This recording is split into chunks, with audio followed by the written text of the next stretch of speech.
ঊনবিংশ শতকের বাংলায় ব্রিটিশ শাসনের নিষ্ঠুরতার বিরুদ্ধে বুক চিতিয়ে দাঁড়িয়েছিলেন এক দুর্ধর্ষ বিদ্রোহী রঘু ডাকাত।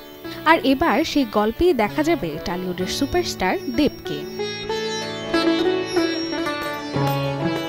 ধ্রুব ব্যানার্জির পরিচালনায় সিনেমায় দেবের পাশাপাশি আরও দেখা যাবে ইথিকা পাল, অনির্বাণ ভট্টাচার্য, সোহিনী সরকার সহ আরও অনেককেই।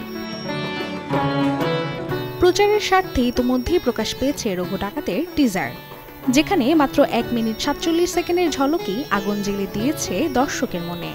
টিজারের শুরুতেই দেখা গেছে বাংলার গ্রামবাসীদের উপর ইংরেজদের নৃশংস অত্যাচারের দৃশ্য, আর সেই ভয়াবহতার মাঝেই ধীর ও গভীর ক্যামেরা মুভমেন্টে আবির্ভাব এক ছায়ামূর্তি।